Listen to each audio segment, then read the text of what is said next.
Bom, e a alta do preço dos alimentos, transportes no IPCA acende um alerta: o orçamento das famílias. Porque se as famílias estão gastando mais para encher o carrinho de supermercado, isso quer dizer que sobra menos dinheiro na conta bancária.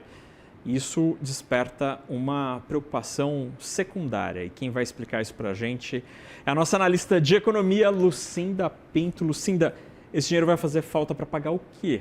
Boa tarde. Boa tarde, Naka. Boa tarde a todos. Acho que tem uma leitura de que esse problema do endividamento, ele está espalhado, muita gente está inadimplente, mas ele tem, obviamente, uma concentração maior entre as famílias com uma renda mais baixa. E a gente sabe que alimentos e transportes consomem um pedaço mais importante, mais expressivo do orçamento dessas famílias.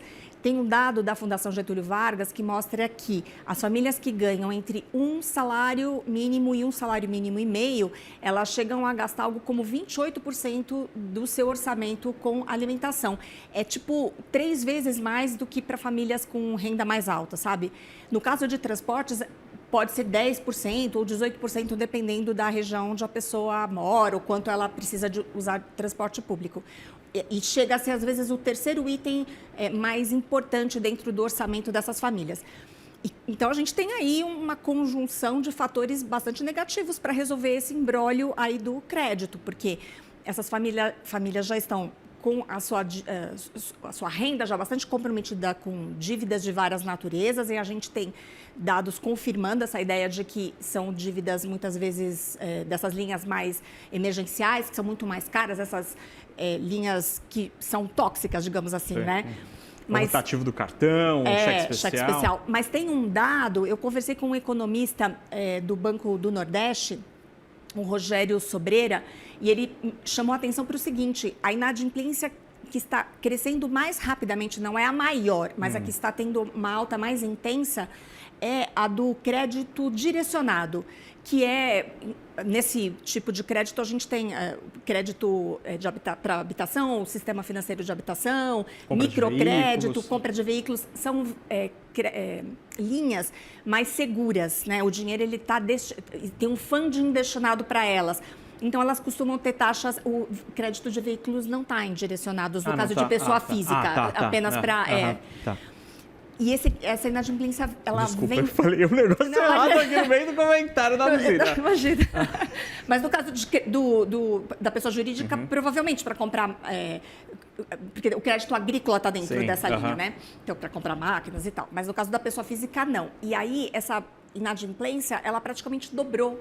Assim, subiu de algo como 1,5% para 3 e alguma coisa.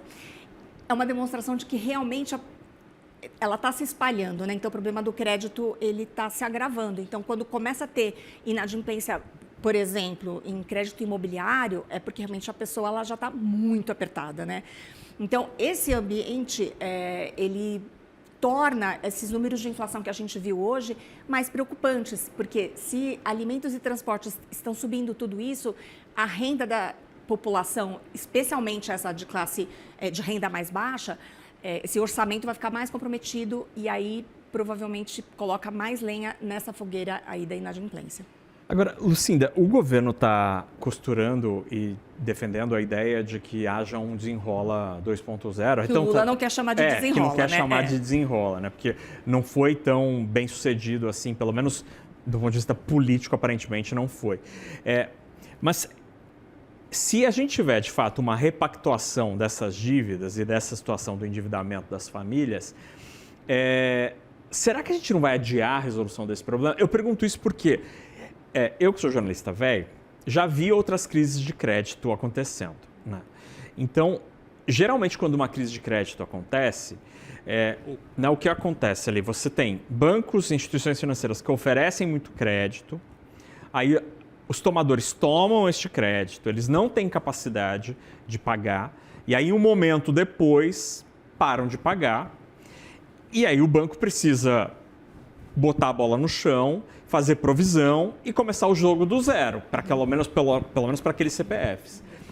Me dá a impressão de que fazer isso gera 2 consequências, e aí eu queria te ouvir sobre isso. Primeiro, você adia a resolução de fato desse problema, porque não vão botar a bola no chão para aquele CPF, você vai continuar, você vai empurrando com a barriga e dando mais crédito para essa pessoa. Você tira ele daquela condição negativada. Isso, e aí essa pessoa que não conseguiu lidar com crédito ontem, será que vai conseguir lidar com crédito amanhã? E aí, além disso, tem uma outra coisa comportamental que é tipo o Refis. O Refis é o programa de refinanciamento da Receita Federal que quase todo ano tinha. E aí as empresas, era para a empresa, né? As empresas falavam assim, não vou pagar o imposto porque vai ter outro Refis.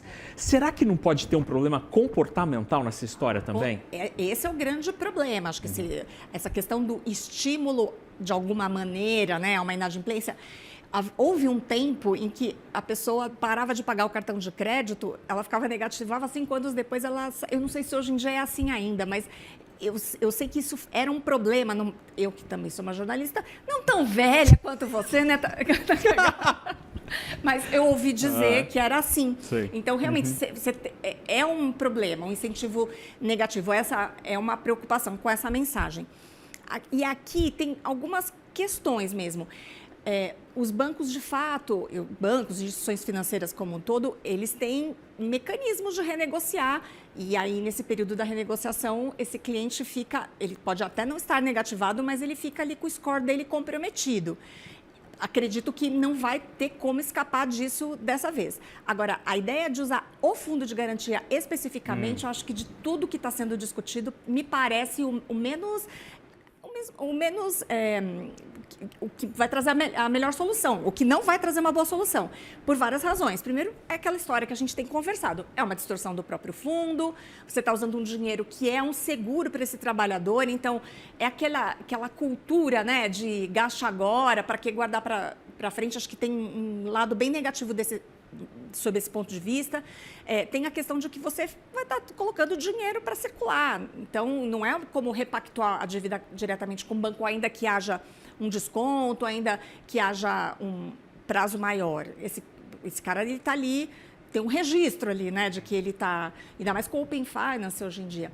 Agora, essa situação do FGTS preocupa sob esse ponto de vista. E sem falar que é o que muitos economistas estão dizendo, o site da CNN traz essa leitura, de que parece enxugar gelo, porque esse dinheiro ele é capaz de resolver um problema de pouquinha gente e pouco problema, né? Pouca dívida.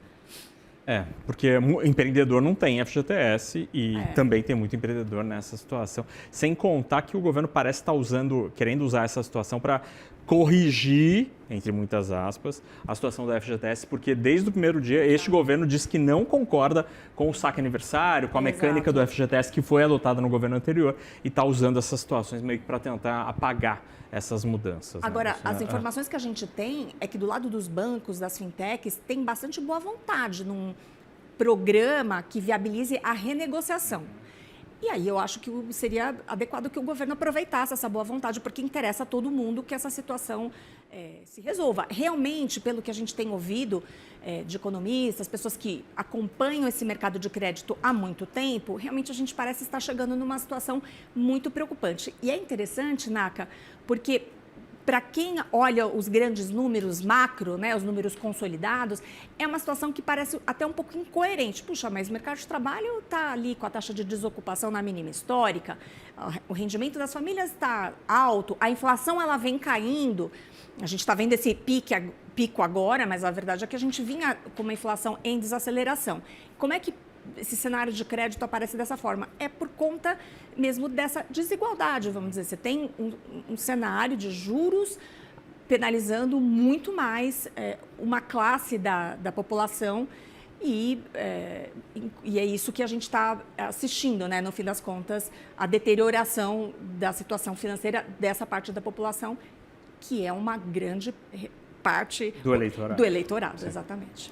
Lucinda Pinto, analista de economia da CNN. Eu estou de plantão, você não está de plantão. Eu estou de folga. Muito bem.